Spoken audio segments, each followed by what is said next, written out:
Sabe aquela sensação, depois de uma corrida, um jogo, ou até de subir uma escada mais rápido, o coração parece que vai sair pela boca e a gente fica tentando buscar o ar.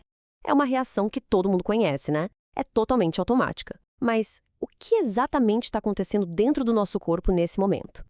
Então, a grande pergunta é justamente essa.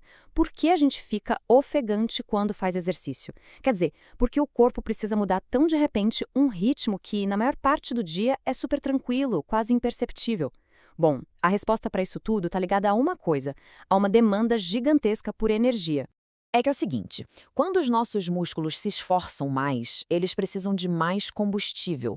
E para produzir essa energia toda, eles dependem de um ingrediente que é essencial, o oxigênio. Então, ficar ofegante é, na verdade, a estratégia do corpo para conseguir captar mais oxigênio e bem rápido, sabe? Para dar conta dessa demanda. Ok, mas para a gente entender de verdade como esse oxigênio chega lá nos músculos, vamos acompanhar a jornada dele passo a passo. O ponto de partida de tudo é o nosso sistema respiratório. Pensa nele como uma verdadeira usina de processamento de ar super sofisticada. E esse caminho que o ar faz é super bem definido, viu? Ele começa no nariz, aí passa pela faringe, laringe, desce pela traqueia e, lá na frente, se divide nos brônquios. E são os brônquios que levam o ar para o destino final, que são os pulmões. E olha, cada uma dessas etapas é fundamental. Tudo começa então pelo nariz. E pode não parecer, mas ele faz muito mais do que só deixar o ar entrar. Na verdade, ele é a nossa primeira e talvez a mais importante linha de defesa, sabe? É ele que prepara o ar para garantir que chegue lá nos pulmões nas condições perfeitas. Pensa que o nariz é tipo um climatizador de ar perfeito. Ele faz três coisas super importantes ao mesmo tempo. Primeiro, os pelos que a gente tem dentro do nariz filtram as partículas de poeira. Segundo, lá dentro, umas estruturas especiais aquecem o ar até ele ficar na temperatura do nosso corpo. E terceiro, e não menos importante, o ar é umidificado para não ressecar todo o caminho lá para dentro. É uma preparação impecável. Beleza. Depois de todo esse preparo, o ar continua sua descida por uma série de tubos. Primeiro a faringe, que funciona como uma encruzilhada, sabe? Onde o sistema respiratório e o digestório se encontram.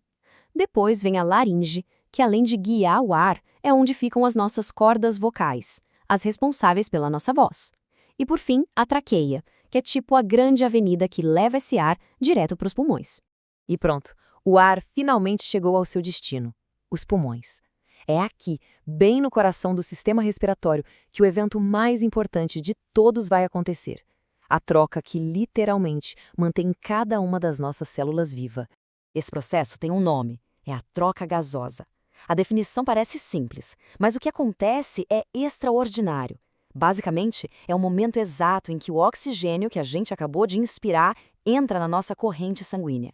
E, ao mesmo tempo, o dióxido de carbono, que é tipo lixo do nosso metabolismo, sai do sangue para a gente poder expirar ele. Se a gente pudesse olhar dentro dos pulmões, a gente veria uma estrutura que parece muito uma árvore de cabeça para baixo. Os brônquios, que são os galhos maiores, vão se dividindo em galhos cada vez menores, e na pontinha de cada um existem milhões de saquinhos de ar minúsculos, os alvéolos. E o mais impressionante, se a gente esticasse todos eles, a área seria quase do tamanho de uma quadra de tênis. É surreal. É exatamente aí que a troca acontece. É nesse ponto que a primeira parte da troca acontece. O oxigênio, depois de toda essa viagem, simplesmente atravessa as paredes super fininhas desses saquinhos de ar, os alvéolos, e cai direto nos vasos sanguíneos que estão ali coladinhos neles. E pronto, está no sangue pronto para ser entregue como combustível para o corpo inteiro. E exatamente no mesmo instante, acontece a segunda parte da troca. O dióxido de carbono que o sangue trouxe de volta das células, tipo um caminhão de lixo, faz o caminho contrário. Ele sai do sangue e entra nos alvéolos, para a gente poder colocar ele para fora quando expira. É uma troca simultânea, perfeitamente sincronizada, uma coisa incrível. Bom, agora que a gente já entendeu como o mecanismo funciona, vamos ver como esse sistema todo se adapta. Porque a diferença entre a gente estar em repouso, tranquilo, e estar no meio de uma atividade física intensa é gigantesca. E o sistema respiratório ele se ajusta de um jeito espetacular. Quando a gente está em repouso, a nossa respiração é mais lenta, mais superficial. Isso porque a demanda por oxigênio é baixa.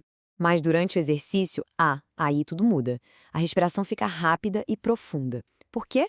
para puxar o máximo de oxigênio possível e, tão importante quanto, para eliminar o excesso de dióxido de carbono que o corpo está produzindo.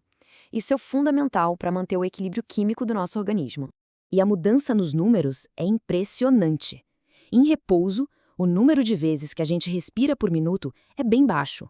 Se a gente faz um exercício moderado, esse número já sobe bastante. Agora, com uma atividade intensa, ele simplesmente dispara. É a prova de como o nosso corpo se ajusta na hora, de acordo com o que a gente precisa.